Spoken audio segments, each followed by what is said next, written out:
Next question है इसके next question,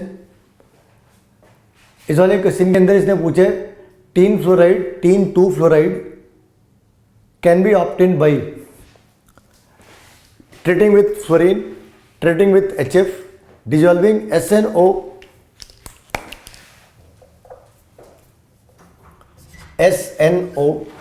in HF। हम इनके साथ डायरेक्ट कॉम्बिनेशन करके एनहाइड्रस नहीं बना सकते। तुम्हें पहले ही बताया था कि सारे सॉल्ट एनहाइड्रस डायरेक्ट कॉम्बिनेशन से नहीं बना सकते। कुछ एक सॉल्ट है जो हम नहीं बना सकते, उनमें टीन का भी एक सॉल्ट है। इसे हम जब SNO को HF के साथ रिएक्ट करते तो ये SNF बन जाता,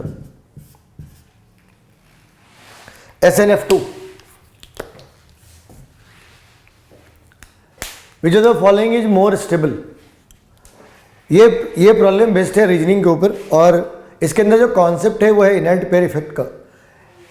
हमने तुम्हें पहले ही बता रखा है कि इनहैरेंट पेयर इफेक्ट क्या होता है।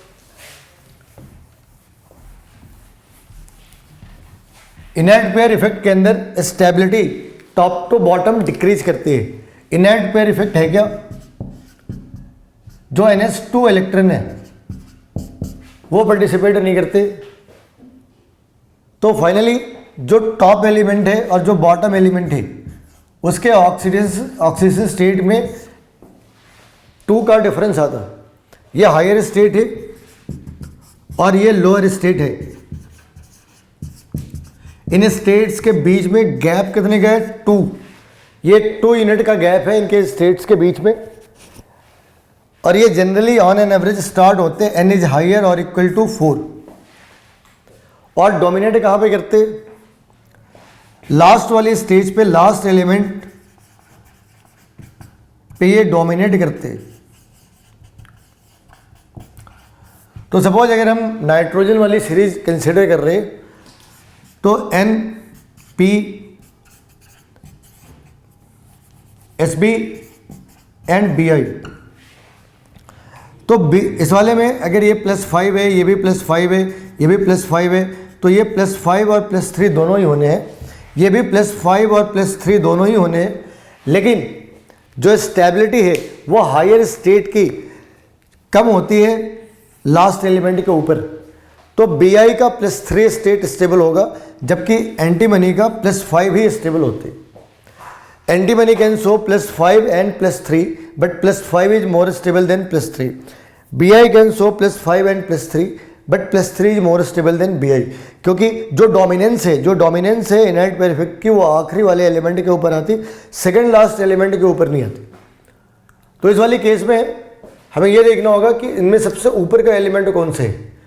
तो सिलिकॉन सबसे ऊपर का एलिमेंट है और यहाँ इनहैरेंट पेयर इफेक्ट बिल्कुल भी विजिबल नहीं है, जबकि इसके कौन से स्टेबल होने हैं, Pb+2, इसके होने हैं Sn+4 और Sn+2, and Sn+4 will be more stable.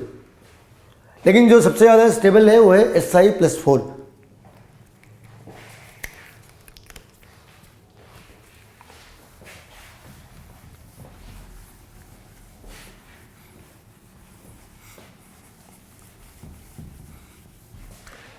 Which of the following है structure similar to the graphite. और जो BnX को BnX इसे हम कहते हैं इनऑर्गेनिक ग्रेफाइट, इसे हम कहते हैं इनऑर्गेनिक ग्रेफाइट।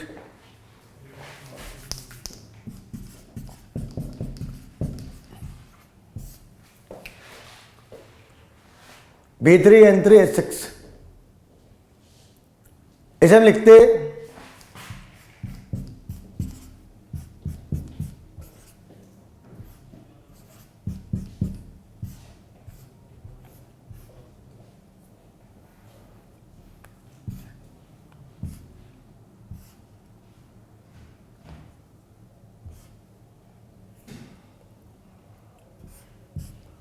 ये इस तरीके के कंपाउंड होते जिनके साथ 3 हाइड्रोजन होते। ये इस तरीके का कंपाउंड है जिसे कहते हैं inorganic benzene. Inorganic benzene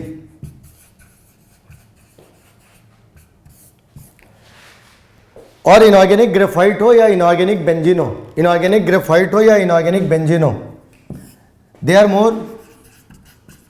more reactive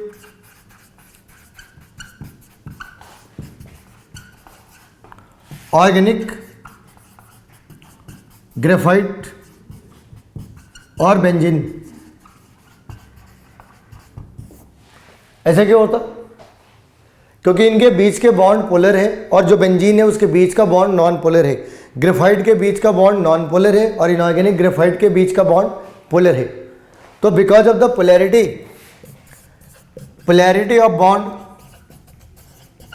polarity of bond causes higher reactivity. Polarity of bond causes higher reactivity.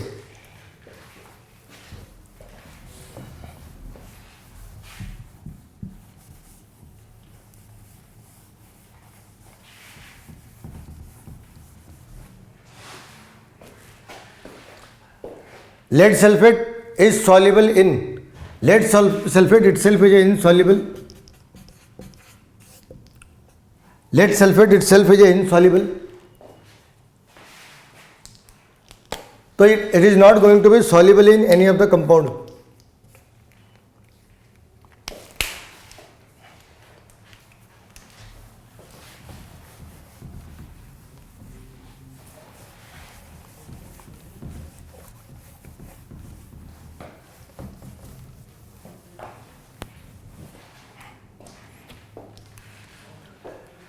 लिथरेज is not commonly used in.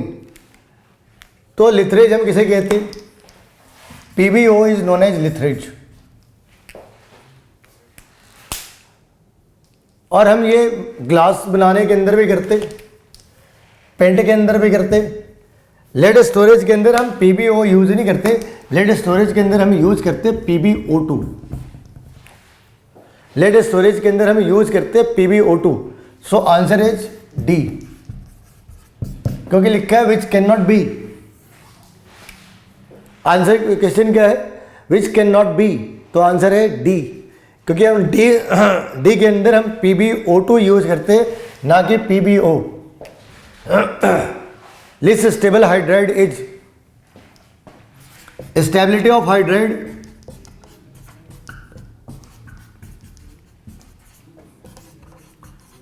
decreases down the group। तो सबसे नीचे कौन सा है? बॉटम के ऊपर कौन सा है? लेड। कार्बन सबसे ऊपर है, लेड सबसे नीचे है। तो lead is the hydride of lead is most unstable. Carbon of microphone used in public rally.